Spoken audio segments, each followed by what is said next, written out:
안녕하십니까.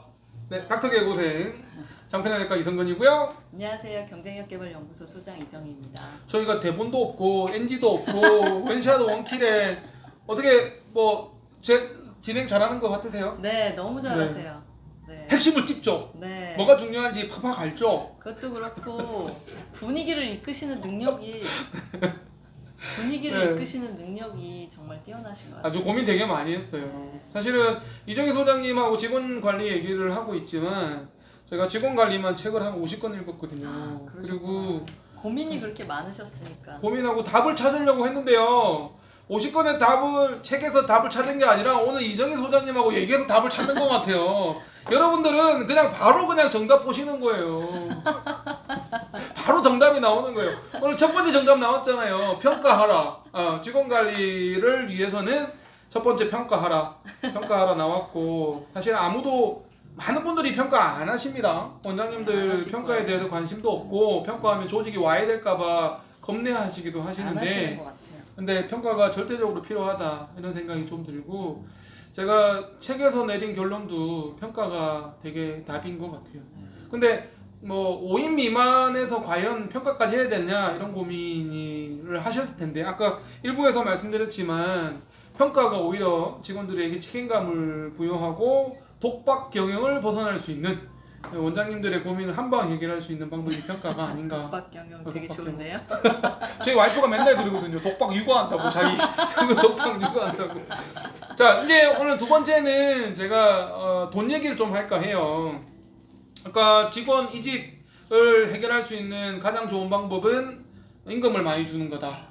사실 원장 입장에서 제일 고민되는 거는 직원들한테 임금을 어떻게 책정해야 될 것인지, 또 인센티브를 어떻게 해야 될 것인지, 또는 복지를 어떻게 해줘야 될 건지 사실은 고민이 됩니다. 물론 많이 해주면 좋죠. 많이 해주면 무조건 좋겠지만 경영이 지금 위태위태하고 힘들어 죽겠는데 어디까지 줘야 될 것이냐 이런 고민이 있고, 두 번째는 아까 소장님도 다시 얘기했지만 많이 준다고 생각하는 원장님 되게 많으시거든요. 직원 관리라는 측면에서 임금과 인센티브와 복지가 어떻게 보세요? 전문가가 보시기에는. 일단은 정보가 필요할 것 같아요, 원장님들한테. 정보? 무슨 정보냐면 보통 간호사들이 받는 급여에 대한 어떤 정보들, 공식적인 정보들, 1년차는 보통 얼마를 받고, 경력이 쌓이면 얼마를 받고, 또 과마다 또 얼마나 다른지 이런 부분들에 대해서 정보 비대칭이 있어요. 그리고 직원들이 그걸 또 이용해요. 다른 데는 더 많이 주는데요, 여기는 얼마나 더 주는데요, 이런 부분들을 또 이용하기도 해요. 이제 협회 같은 데 가서 알아보셔도 물론 좋겠지만, 글쎄 모르겠어요. 의원협회나 또는 아니면 병원협회나 이런 데 가면 그런 정보들이 노출이 되는지는 모르겠는데, 그런 기본 테이블이 딱 박혀 있으면 그 다음부터 운영하기가 쉬우시죠. 이게 기본이야 라고 얘기하고 이게 시장가야 라고 얘기를 해주면 다른 사람들이 하는 얘기에 이렇게 어떤 트러블이나 일말 어떤 내고의 여지가 없어요. 네, 그래서 그 정보력이 일단 중요한 것 같고요. 그리고 나면은 직원들한테 줄 수 있는, 병원에서 이제 예를 들자면 여력이 좀 되고 그러면 직원들한테 좀 더 줄 수 있잖아요. 그럼 그걸 가지고 이제 뭔가 어떤 경영에 부합하는 시너지를 낼 수 있는 보수 정책을 세울 수가 있죠. 보수에 대한 전략이나 정책 같은 것들. 거기에서 이제 두 번째 아까 말씀하셨던 것처럼 인센티브를 어떤 식으로 줄 것이냐를 고민하실 필요가 있을 것 같은데, 쉽게 얘기하면 인센티브를 주실 때는 원장님이 어떤 목표를 가지고 있느냐가 되게 중요해요. 인센티브를 줄 때 내가 가지고 있는 목표랑 부합하는 인센티브를 맞춰 놓으셔야 돼요. 그냥 인센티브를 주시면 의미가 없어요. 그걸 잘 못 하시더라고요. 그러니까 예를 들자면 내가 매출액을 높이고 싶어라든지, 아니면 내가 신규 내원율을 제고하고 싶어라든지 여러 가지 당신의 목표가 있잖아요. 문제는 목표가 없다는 게 문제인 거예요. 그거는 이제 열애로 하고. 뜨끔. 좀 이따. 알겠어요. 아니야. 목표를 세울게요. 열애로 하고 목표가 분명하게 있으시면 그 목표에 대한 부분을 직원들한테 일부 정보로 공유를 하고, 이 부분에 대해서 나는 병원에 이러이러한 목표가 있으니 이거를 달성을 하는 것에 대해서 인센티브를 주겠다라고 하고 협상안을 내놓으시는 거죠. 그러면 그 목표를 달성하기 위해서 그걸 이제 대상도 정하고 뭐 여러 가지 협의할 사항들이 나오죠. 그렇게 되면 그 목표를 그 사람들이 같이 노력해요. 나와 동시에. 지금 이제 원장님께서 어떤 목표를 혼자만 생각하고 계시면 그 목표를 혼자만 하실 가능성이 많아요. 외래를 본다거나 뭐 이럴 때 그 목표에 대한 고민을 혼자 하시고 그 목표 달성을 위해서 혼자 노력할 가능성이 많은데, 인센티브를 주실 때 그거랑 온라인을 잘 맞춰 놓으시면 조직원들도 그 목표에 맞게 활동해요. 그렇게 해 놓으시면 시너지가 나실 수가 있죠. 그리고 이제 복지에 대한 부분들은 그거는 아마도 병원이 여력이 돼야 복지 부분들은 이야기하실 수 있을 것 같아요. 여력이 안 되는데 복지를 달라고 할 때는 어렵겠죠. 근데 이제 좋은 인재, 그러니까 좋은 인재라는 표현은 능력도 있고 성품도 좋고 그런 인재들은 복지를 써주는 게 훨씬 더 충성도를 높여요. 실제적으로. 일단 한숨부터 하고요. 일단 한숨부터 쉬고, 야 정말 힘듭니다. 직원 문제 힘들고, 사실은 임금, 복지, 인센티브 얘기는 끝도 없죠. 끝도 없고 정말 답도 없다라고 얘기하시지만, 하지만 이정희 소장님은 답을 얘기를 해주셨어요. 첫 번째, 임금 문제는 정보를 확보해서 그 정보의 비대칭을 해결함으로써 직원들한테 가이드라인을 주고 그에 대해서 합당하게 책정하면 된다 이 얘기잖아요. 네네. 거기다 조금 더 주면 된다는 거죠. 더 네. 주시면 뭐 더 많이 오겠죠. 그렇죠. 두 번째, 인센티브는 중요한 게 목표를 가지고 있느냐. 그러니까 인센티브를 주는 그 목적, 수술 건수를 높이기 위해서라면 수술 건수에 대한 인센티브를 주면 되는 거고, 매출액을 높이기 위해서면 매출액이 높아지면 인센티브를 주면 되는 거고, 신규 고객수를 올리고 싶으면 신규 고객수가 많이 오면 인센티브를 주면 되는 거죠. 그냥 오늘 내가 기분 좋다, 그냥 너 가, 얼마 줄게, 이게 안 된다, 이게 아니라는 거고, 그냥 어떤 주면서 이걸 왜 주는지를 모르고 직원들은 그냥 공짜로 받는 기분은 전혀 도움이 안 되는 인센티브다. 도움이 안 되죠. 이런 얘기가 네. 핵심이고요. 복지는 여력이 되면 주면 좋은데, 오케이. 일단 첫 번째, 인센티브를 꼭 줘야 되나요? 우리 원장님들은 사실 내가 인센티브까지 줘야 돼? 이렇게 얘기 많이 하시고, 제가 책을 읽어보면 어떤 책은 인센티브가 독이다 라고 얘기하는 책도 있고, 어떤 책은 인센티브는 무조건 줘야 된다라고 얘기를 하던데, 소장님은 어떻게 보세요? 선택사항이죠. 원장님께서 줄 필요 없다고 생각하면 안 주시는 게 낫죠. 근데 줄 필요가 없다라고 생각하는 이유는, 인간은 원래 목표지향적인 동물인데 내가 가지고 있는 목표가 분명하지 않고 그러면 인센티브를 줄 필요가 없죠. 당신께서 이렇게 좀 뚜렷하지 않으니까 뭐 내가 이렇게 원하는 부분들, 조직원들한테 기대하는 부분들이 막연하면 인센티브 설계가 안 나오는 거죠. 샘플을 하나 보여드리려고 하는데요. 뭐 이거는 뭐 영상에서 자르셔도 되고 상관없습니다. 근데 아까 우리 소장님께서 말씀하신 내용 중에 네. 원장이 목표를 갖고 있느냐, 원장이 목표가 없는 경우도 많더라, 이 얘기에 제가 뜨끔했습니다. 정말 뜨끔했습니다. 어떤 내용인가요? 이거는 이제 보통 이게 병원에 연봉제 기준 지표 및 평가제도. 평가를 하기 위한 이제 테이블이에요. 혹시 뭐 가능하면 PPT를 이렇게 영상으로 좀 올려주시면 되겠는데요. 그거는 근데 안 되는군요. 예, 병원에 알겠어요. 예, 네네. 원장님께만 그쪽 병원에, 보여드리는 거. 그쪽 병원에, 예, 네. 이렇게 해가지고 이 조직이 무엇을 가지고 보상을 받는지 이런 체계가 있군요. 예, 잡아주시는 게 좋죠. 예를 저희는 한 들어서 번도 직급은 없었는데. 어떤 기본 테이블은 어떻게 나간다라고 하는 거랑 승진에 대한 원칙 같은 것들, 그 다음에 점수는 추가적인 가점 및 감점사항, 예, 그리고 신입사원들이 들어오면 어떤 식으로 평가하고 시험은 뭐가 있고. 이거 영업 비밀 아닙니까? 우리 이 소장님의 영업 비밀 같은데 이런 것까지 다 해주시는군요. 아니 이거를 제가 이제 네. 그 액티비티를 해드리는 거죠. 네. 이거를 동일하게 카피 뜬다고 그만한 성과가 나오지는 않으니까 커스터마이징을 하는 거예요. 병원에 맞는. 맥락은 이래요. 맥락은 음. 평가를 해야 되고, 평가에 대한 부분들을 이렇게 표준화 시켜주고, 그거를 어떤 식으로 진행을 할 것인지를 가이드를 해주고, 이거 보면은 여기에도 이 조직이 가지고 있는 올해 목표가 얼마다, 금액이 얼마다, 그 금액에 과별로 어떻게 노력을 해줘야 된다라고 하는 디렉션을 다 줬어요. 이거 다 해. 오케이. 이걸 달성하면 어떻게 된다. 그 인센티브가 뭐다라고 하는 부분이 있죠. 다른 거 하나만 더 샘플로 보여드리면 이거는 이제 일반 기업입니다. 이 기업도 이렇게 돼요. 정해져 있군요. 예, 조건을 달아줘요. 우리 영업에 대한 부분은 요 단계, 2단계가 영업인데 니네 팀장, 그러니까 영업팀장이죠.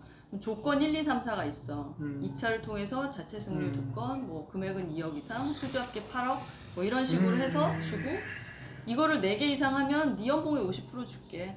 이거를 1개 하면 뭐 이렇게 해서 비율로 그러면 네 연봉이 만약에 3,900이면 금액을 얼마를 받게 돼? 라고 하는 부분들을 안내해 주는 거죠. 아이고 한동훈 소장님이 이렇게 한다던데.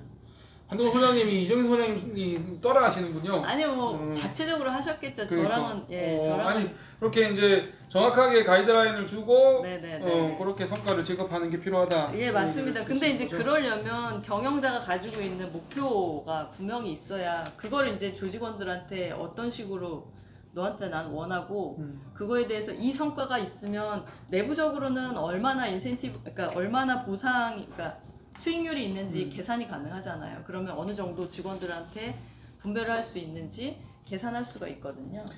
좋습니다. 큰 것도 하나 나왔습니다. 첫 번째 시간에 평가가 필요하다는 얘기가 나왔다면 두 번째 핵심 포인트는 임금이든 인센티브든 복지든 원장님의 목표를 먼저 세우시고 그 목표에 합당한 그런 인센티브를 지급해야 된다. 네, 다 계산할 수 있어요. 수익률 계산도 다 할 수 있고 그런 걸 기반하에 하시면 되죠. 모르시면 아래 연락처로 연락하시면 되겠습니다. 아니 이제 자체적으로 하셔도 된다 이거죠. 아 그래요? 잘 모르겠어요. 그냥 맡길래요. 그냥 알아서 해주세요. 저는 잘 모르겠어요. 자, 세 번째 얘기하고 싶은 거는 이제 그러면 어떤 직원의 선발 문제인데 사실은 뭐 원장님들은 그런 고민이 좀 될 것 같아요. 그리고 그 뛰어난 사람을 고용한다는 거는 뭐 당연한 얘기인데 사실은 직원을 어떻게 뽑아야 될지 어떤 직원이 우리 병원에 맞는 직원인지 사실 좀 고민이 되기는 해요. 직원 선발 얘기에 대해서 조금 조언을 해주신다면? 선발에 대한 부분을 이야기한다면 일단 기준을 원장님이 먼저 원칙을 잡아두시는 게 좋을 것 같아요. 사람을 뽑을 때 나는 이런 능력 또는 이런 태도 또는 이런 액티비티 그러니까 뭐 어떤 행위, 성과 이런 것들을 원한다라고 하는 부분들이 좀 분명해야 될 것 같고 그 기준이 일단 잡혀 있으면 직원들한테 면담을 할 때 그러니까 면접 볼 때 그 기준에 대한 부분을 체크할 수 있을 것 같아요. 이게 체크리스트가 만들어지거든요. 그리고 이제 체크를 하시고 난 다음에 어느 정도 3개월 안에는 검증 기간이 거치잖아요. 그 안에는 사람이 당신이랑 좀 안 맞아 라고 해서 빠이빠이 해도 노동법상 위배가 안 돼요. 그러면 그 3개월 안에 검증할 수 있는 프로시저를 만들어 놓으시는 게 좋아요. 예를 들어서 수술방에서 뭐 한 3주 진행하면서 얘한테 뭘 체크할 건지 외래를 보면서 한 3주 진행하면 얘한테 뭘 체크할 건지 그런 부분들에 대해서 체크 포인트들을 다 확인하시는 거죠. 그리고 나서 총평, 이런 정도라면 우리 조직에 있을 때 문제가 없겠구나 또는 우리 조직을 키우는데 부담 없이 잘 해낼 수 있겠구나 이런 부분들에 대한 판단이 서잖아요. 그런 것들도 좀 점수화 해놓으시면 좋은데 뭐 그런 것까지 하시기엔 좀 부담스러우실 수 있으니까 몇 가지 체크리스트를 만드셔가지고 옛날에는 아이들이 태어났을 때 사망률이 되게 높았거든요.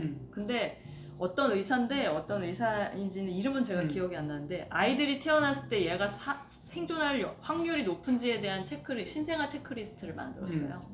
그걸 만들고 아이들이 태어나면 그걸 체크하고 난 다음부터는 사망률이 많이 줄었거든요. 마찬가지로 사람들도 뽑을 때 나랑 뭔가 맞는 사람 또는 우리 조직이 원하는 사람들에 대한 기준값을 잡아두시는 게 되게 중요하고 그 기준이 해당되는 사람인지를 검증하는 과정을 3개월 내에 녹여내시는 게 좋아요.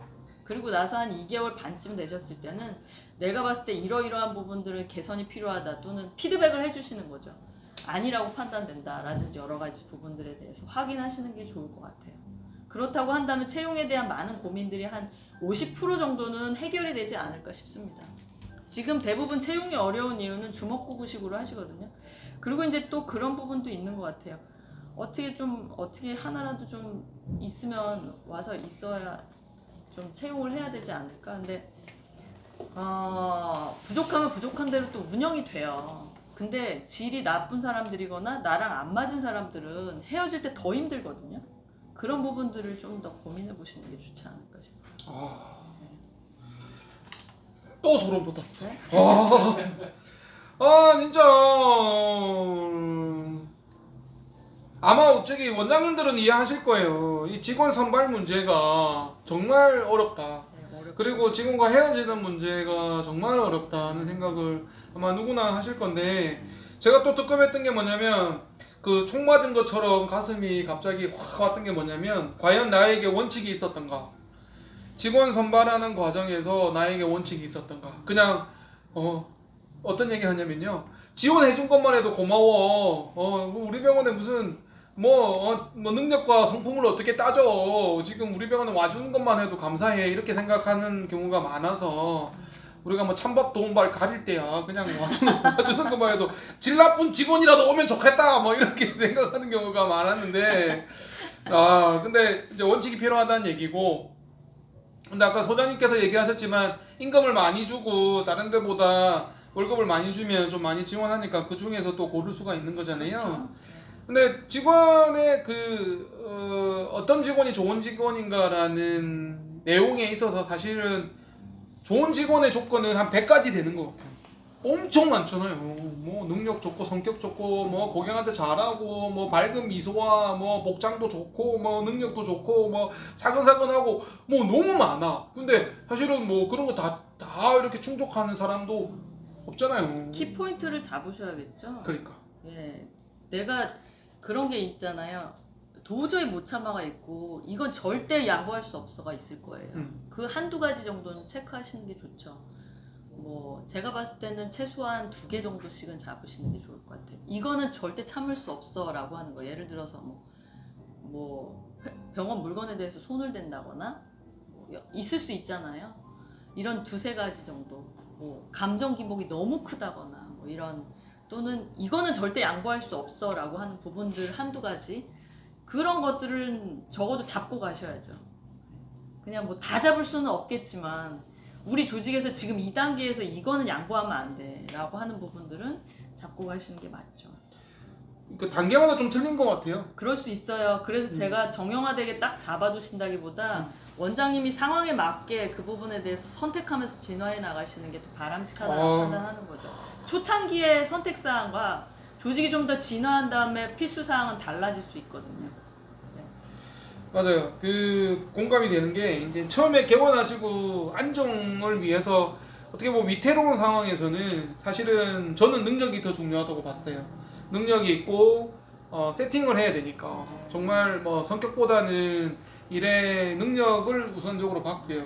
어느 정도 병원이 좀 안정화돼서 그 직원이 아니더라도 다른 직원이 이제 해낼 수 있는 상황으로 안정화되면, 시스템이 좀 만들어지고 매뉴얼이 만들어지면 그때는 성품이 중요하지 않을까, 저는 그 생각이 그것도 드는데, 필요하죠. 네, 그때 갖다 그 상황에 따라서 우선적으로 봐야 되는 직원의 요건은 달라지고 또 진화할 필요가 있다. 이 네네, 얘기인 진화해요. 거죠? 그리고 네, 진화하는데 이제 양보할 수 없는 부분들이 있기는 있죠.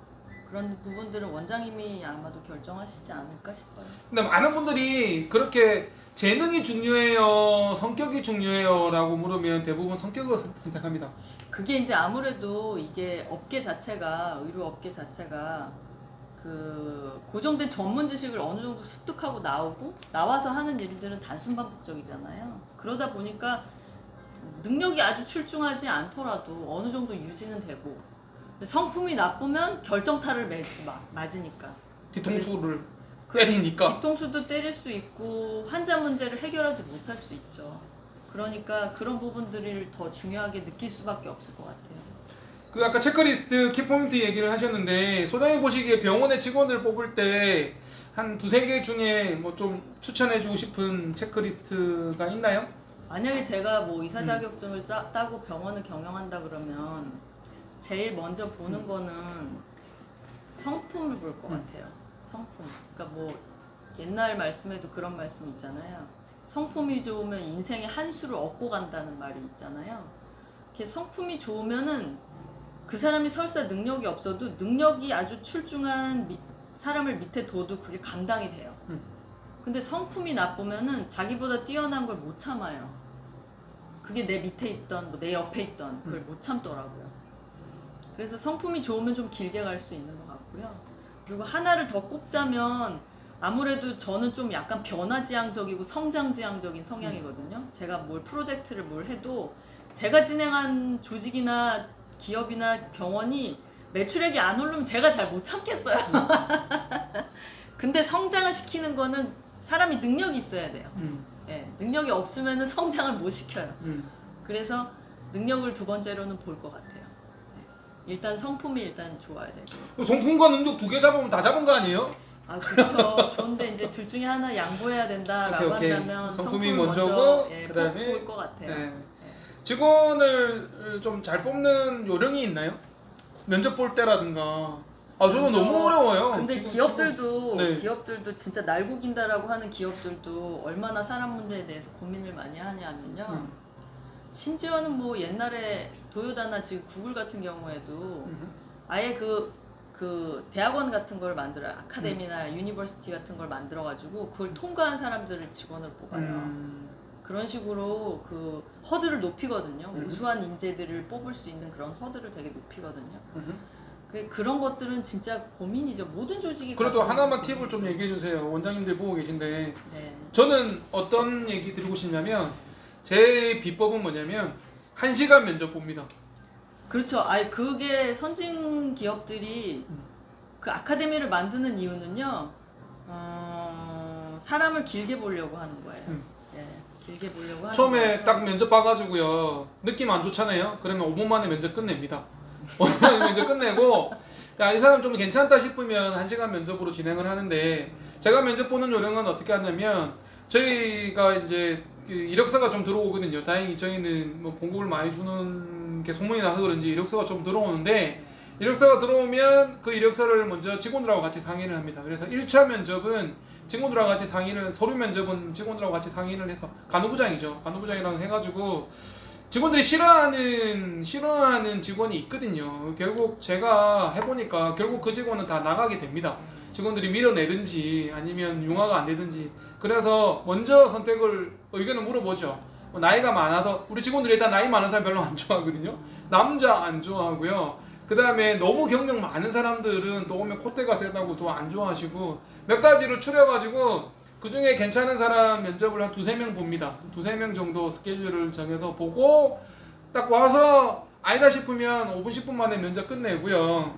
그리고 괜찮다 싶으면 1시간 동안 면접 봅니다. 제가 면접을 보는 비법은 마음에 드는 사람과 오랜 시간 면접 본다. 입에 담내 날 때까지 봅니다. 근데 이 직원들이 서류를 체크하는 부분들은 요거 그냥 제 의견입니다, 원장님. 좀 위험해요? 예, 왜 그러냐면 자기 수준 이상의 사람이 안 들어올 수도 있어요. 그거는 조금 고민해 보십시오. 지난 시간에 한번 얘기했다, 그쵸? 예. 자기보다 뛰어난 사람은 뽑지 않는다. 예. 그러니까 이 경영자 입장에서는 뛰어난 사람이 들어오는 게 좋아요. 경영자들은 나보다 뛰어난 사람이 많은 게 좋아요. 근데 직원들은 나보다 뛰어난 사람이 주변에 있는 게 경쟁자거든요.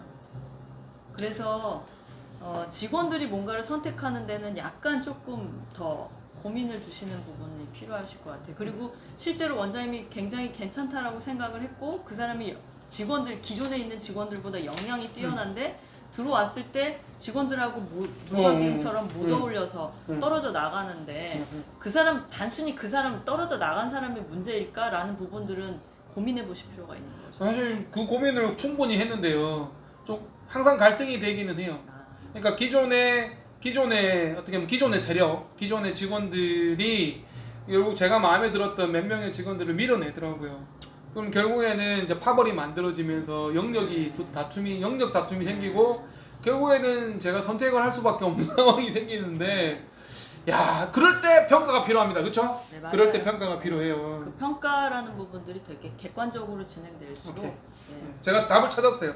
지금까지 고민만 했는데 평가가 답이다. 예, 파벌을 형성하는 이유는 내가 나보다 뛰어나서 나를 넘어갈 것 같은 사람들과 함께 이렇게 공감대를 형성해서 그 사람을 좀 도외시시키는 거거든요. 그래서 소외감 느끼고 또는 적응을 못하게 만들어서 이탈하는 그런 과정들이 어느 조직에나 다 있어요.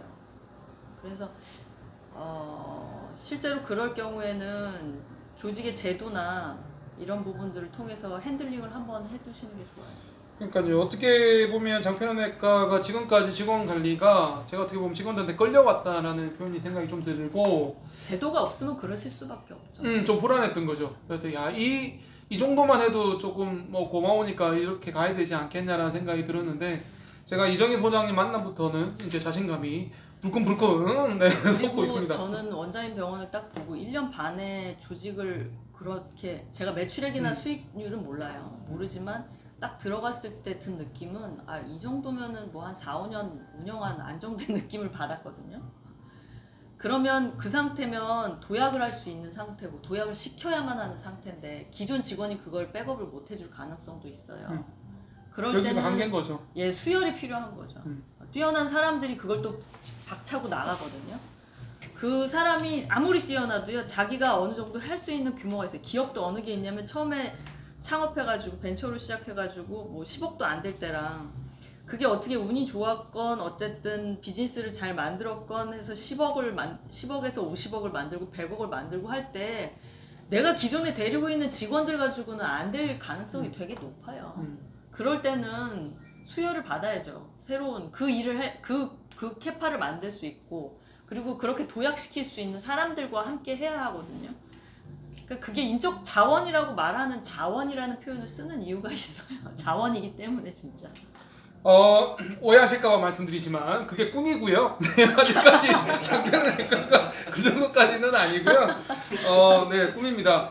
제가 소장님한테 아까 드렸던 질문은 저는 그렇게 1시간 면접을 본다는 팁이었고 직원 선발 요령에서 소장님이 추천해 주실 분, 원장님께 추천드리고 싶은 어떤 팁 하나만 얘기해 주신다면 어떻게 하면 직원을 뽑을 때 선발할 때 표준 값을 일단 사람에 대한 인력 표준값을 항상 업데이트 시키실 필요가 있어요. 규모에 따라서 또는 내가 가지고 있는 목표에 따라서. 어떤 의미죠? 표준값을 업데이트한다? 예를 들어서 채용을 할 때 이런 조건에 해당되는 사람, 우리는 이런 기준값을 원한다. 너 이거 해줄 수 있니? 라고 하는 부분들을 상대방하고 소통할 수 있는 것들을 매뉴얼 같은 것들을 만들어 놓으실 필요가 있는 거죠. 미리 이 얘기를 하는 거군요. 그쵸. 면접 보시는 분한테 네. 우리 병원에 오면 이런 일을 할 거고 네, 여기까지는 해줘야 되고 이런 목표가 있고 그쵸. 그걸 얘기를 해줘서 그 사람이 못하겠다 그러면 안 오는 거고 미리 얘기를 하면서 오면 그렇게 해야 되는 상황. 오면 그 일을 해야 되도록 만드시는 게 좋죠. 표준값을 업그레이드 오케이. 계속 상황에 따라서 조직이 커짐에 따라서 그게 사실은 조직이 계속 커지면은 매년 업그레이드 하실 필요가 있어요. 계약을 갱신할 때도 기존 직원들하고 그렇게 얘기를 해야 되겠군요. 그러시면 좋죠. 계약을 갱신할 때 기존 직원들하고 갱신할 때도 매년 그 기준값을 잡아서 나 이걸 원해. 이 부분을 해줘. 올해는 이게 목표고 이걸 통해서 어떻게 할 생각이야 라고 하는 부분을 제시해 주는 게 좋죠. 지난번에 이 영상 찍는 피디님이 뭐라 그러셨냐면 이정희 소장님이 얘기하는 대로 하는 게 참 맞는데 노동자 입장에서는 굉장히 무서운 얘기다 이런 얘기를. 근데 저는 무섭다라는 표현보다는 이게 조던 피터슨이 무슨 얘기를 했냐면 당신한테 좋은 사람이 어떤 사람인지 어떻게 판단하냐라는 걸 물어봤어요. 그랬더니 뭐라고 얘기를 하냐면 너한테 최고를 기대하는 사람이 너한테 제일 좋은 사람이다. 왜 그러냐 그랬더니 사람들의 심리가 어떠냐면 내가 되게 힘들고 어려울 때는 위로해주고 동정해주는 사람은 대부분 있어요. 근데 내가 성공하고 잘 될 때 야 진짜 잘했어. 너 정말 훌륭해. 축하해. 더 해봐. 이렇게 하는 사람이 별로 없고 질투한다는 거죠. 질투해요. 예를 들어서 원장님이 의사시잖아요. 의사분들한테 나 1년 안에 이렇게 만들었어. 그럼 좋아할 사람이 몇 명이나 있을까요? 배 아프다고 그러지. 아니에요. 저를 좋아하시는 분은 다 저를 격려하고 좋아하고 응원하고 그럼 기대하고 그럼요. 그렇게 하고 있어요. 네. 훌륭하신 거죠. 그러니까 이게 직원들을 평가한다는 것도 그 개념이에요. 직원들한테 최고를 기대하고 직원들이 성장하기를 기대하고 직원들이 혁신하기를 기대하는 건데 받아들이는 사람이 그걸 어떻게 받아들이느냐의 문제겠죠. 직원이. 예. 근데 그것도 가르쳐 줄 수는 있어요. 그게 이제 멘토링이나 코칭의 영역이긴 해요. 그러니까 당신의 성장을 추구하고 당신이 성장지향적인 사람이 되는 거. 그러니까 매슬로우 욕구 단계에서 그냥 베이직 니드스에 있다가 점핑해 나가는 거죠. 점핑해 나가는 부분들도 리딩하면은 리딩이 되거든요. 근데 태생적으로 좀 성장지향적인 사람이 있어요. 근데 그거는 또 조직 문화에 따라 사람은 환경에 지배받기 때문에 조직 문화가 성장지향적 문화면 사람들이 또 그렇게 하고 싶어 해요. 예. 근데 지난번 시간에 우리가 매슬로우 욕구 얘기할 때 병원 직원들이 대부분 1단계에 머무는 경우가 많다. 베이직 니즈스 그렇게 얘기를 하셨는데 네. 어쨌든 직원 계약을 갱신하면서 표준값이 업그레이드 될 때 그에 대한 거부감이 좀 있거나 또는 반발감이 있으면 그 직원하고 헤어지는 게 답이죠. 네. 네, 그 직원을 굳이 뭐 데리고 갈 필요는 없는 거. 근데 이제 그것도 타이밍을 잘 보시는 게 음. 좋아요. 지금의 사람들이 이탈할 때가 아니다라고 했을 때는 그 부분은 다 보면서 하셔야죠. 억지로 하시는 게 아니라. 좋습니다. 네. 영상을 보시는 여러분들께서 조금 저는 좀 어렵다는 생각이 좀 들기는 한데 뭐 기승전 모르면 연락, 모르면 자막, 모르면 자막 해주시고요. 자 이제 직원 선발까지 됐습니다. 자 우리가 얘기를 다시 한번 리뷰하면 평가가 중요하다. 그 다음에 임금 인센티브 복지를 어떻게 할 것이냐, 선발 어떻게 할 것이냐 얘기까지 왔고요. 자 네 번째는 자 그러면 직원을 뽑았어요. 직원을 관리를 어떻게 할 거냐에 대한 얘기를 좀 하고 싶은데 사실은 뭐 이 얘기도 굉장히 많아지지만 직원 관리의 비법이 뭔가요? 그 소장님 보시기에 원장님들한테 알려주고 싶은 자 직원을 뽑았고 직원을 어떻게 그러면은 관리를 할 것이냐, 좋은 직원을 만들기 위해서 직원하고 같이 지내면서 어떤 부분을 좀 신경을 써야 되나요? 원장 입장에서? 저는 원장님들 만나 뵈면서 제일 좀 취약하다라는 생각이 드는 부분이 역할이랑 과업에 대한 부분들을 명확하게 하는 부분은 좀 어려워하시는 것 같아요.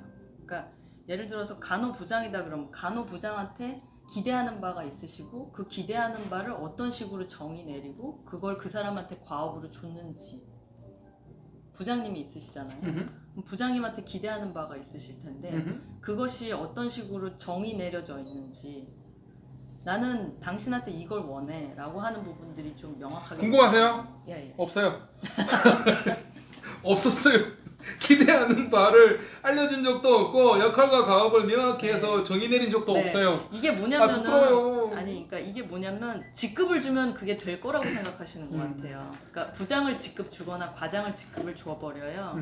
그럼 그 사람이 그 역할을 하기를 바라는데 대부분의 사람은 그냥 직급만 받고 하던 일은 기존에 하던 대로 해요. 네. 근데 잘 모르겠어요 원장도. 그 역할과 과업을 명확히 해야 되는데. 그러니까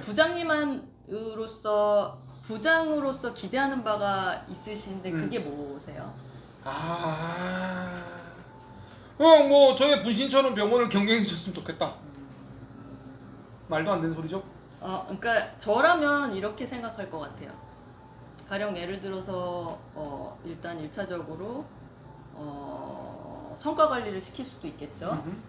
예를 들어서 조직이 환자가 한 달에 얼마나 오는지, 그리고 또 구안이 얼마나 재내원율을 하는지, 그 다음에 환자로부터 나오는 매출이 얼마인지, 그 다음에 심사 청구를 통해서 운영되는 금액이나 뭐 이런 부분들 여러 가지 성과 관리를 시킬 수가 있겠죠. 또 두 번째는 조직 관리를 시킬 수도 있을 것 같아요. 네가 간호부니까 일단 원모를 관리를 해라. 그리고 또 하나는 외래도 관리를 하고 그 다음에 수술방이나 뭐 이런 부분들에 대해서 관리를 해야 될 것 같은데, 관리를 한다라고 하는 부분은 직원들에게 시켜야 될 거, 걔네들이 해야 될 일과 그 다음에 하지 말아야 될 일들에 대한 부분들을 가르치고, 그리고 네가 없어도 그 일이 돌아가도록 어떻게 만들 수 있겠느냐라는지 등등에 대해서 해야 될 일들을 얘한테 이제 조직 관리 같은 것들을 시킬 수 있겠죠. 원할 수 있겠죠. 그리고 이제 세 번째는 고객 관리 같은 것들을 또 시킬 수가 있겠죠. 그러면은 고객들이 들어와서 가장 많이 하는 질문들, 고객들이 들어왔을 때 어떻게 해야 이 프로세스가 좀 효율적으로 운영될 수 있을지, 고객들이 불만하는 요인이나 고객들이 만족하는 요인들이 무엇이 있는지, 고객들로부터 어떤 식으로 만족도를 평가받을 수 있을지, 이런 것들에 대해서도 시킬 수가 있겠죠. 시킬 일은 되게 많잖아요. 시킬 일을 다 정리를 일단 하나씩 꼭지를 해보면, 너 이거 할 수 있니? 너 이건 할 수 있니?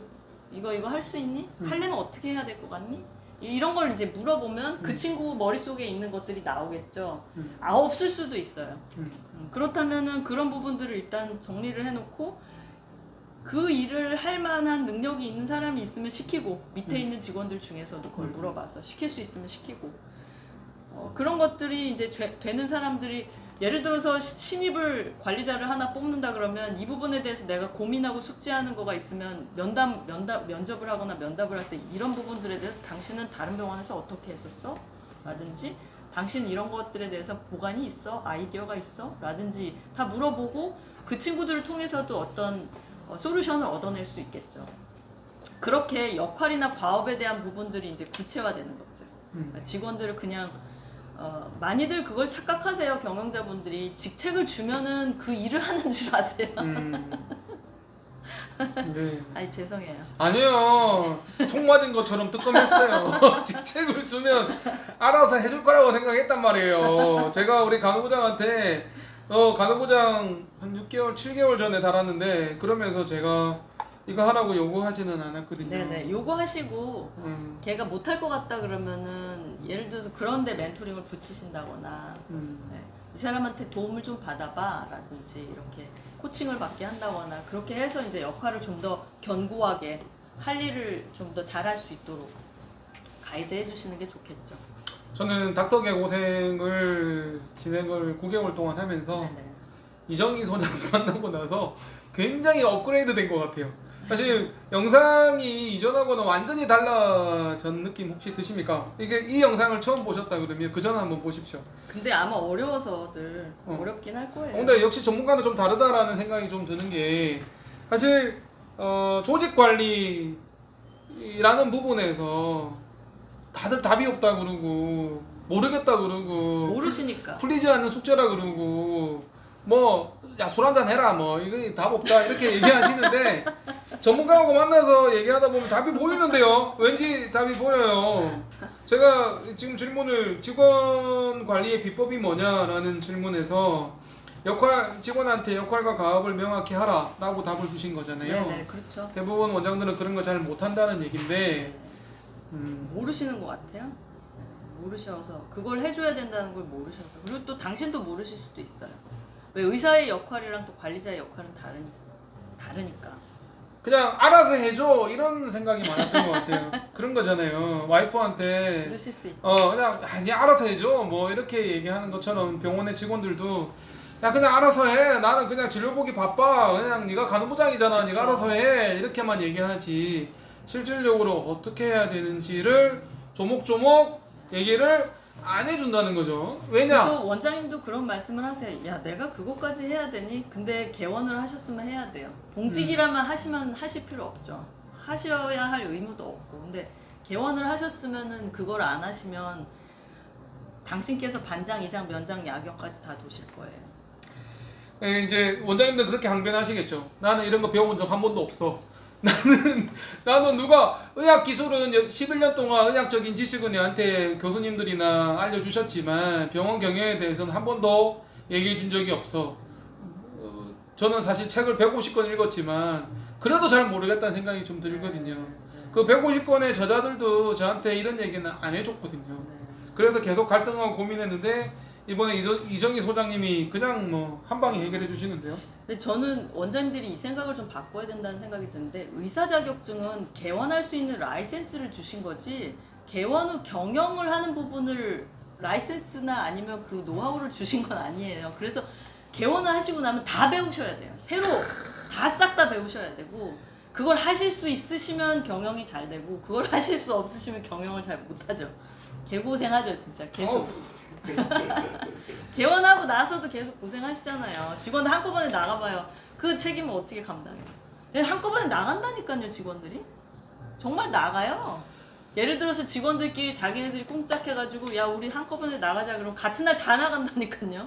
그런 직원 그렇게 당하시는 원장님도 계시죠? 네 많죠. 네. 많죠. 그럼 그거를 남 탓을 할 거냐. 개원을 했을 때는 난 개원한 다음에 로드맵을 갖고 개원을 하셔야 돼요. 그냥 하드웨어 로드맵이 아니라 이런 경영적인 소프트웨어적인 로드맵까지도 밑그림을 연구하신 다음에 시작하셔야 훨씬 더 라이트하게 편하게 가시는 거죠. 아니 로드맵 하려고 지금 보고 계세요. 지금 고민 하시다가 이제 그런 로드맵- 생각들 마인드를 네, 바꾸시라는 거죠. 네. 네. 사실 제가 국립암센터에 경영 고위 과정을 수료를 했습니다. 6개월 동안 강의 한 20번 들었는데 야 근데 어렵더라고요. 어려운데 사실은 멘토 아까 얘기했던 멘토링이 좀 필요할 것 같고요. 고민이 되신다면 직원 문제에 대해서 고민이 되신다면 공부하셔야 되고요. 앞으로 개고생이 조금 더 자주 찍고 더 많은 분들을 모셔서 얘기를 좀 나눠야 되겠다는 생각을 좀 하게 되는데 이렇게 얘기를 듣다 보면 제가 조금 감이 잡히는 것 같아요. 이렇게 가야 되겠다. 아마 이 영상 여러 번 좀 여러 번 리피트해서 보시면 여러분들한테 좀 도움이 될 것 같다는 생각이 좀 들고 우리 또 시간은 너무나 이렇게 또 잘 가가지고 우리 귀한 이정희 소장님 모시고 많은 얘기를 하고 싶은데 일단 잠시 브레이크 타임 가져야 될 것 같습니다. 자, 직원 관리할 얘기가 너무 많은데 직원 관리는 여기까지 하고요. 못한 얘기는 또 아래 연락처로 연락하셔서 상담 받으시고 가시기 전에 조직 관리 얘기 조금만 더 했으면 좋겠는데요. 사실 우리 오늘 얘기는 조직 관리 하러 오셨거든요. 지난번에 직원 관리 얘기를 어느 정도는 풀어냈는데 이제 직원 관리 마무리하고 조직 관리로 넘어가야 될 것 같습니다. 할 얘기는 너무 많은데 못다한 얘기는 뭐 이렇게 책으로 한번 또 내든지 이렇게 하도록 하고요. 저는 닥터 개고생 진행하는 장편외과 엉덩이 대장 이성근이고요. 안녕하세요, 이정입니다. 고맙습니다. 네, 감사합니다.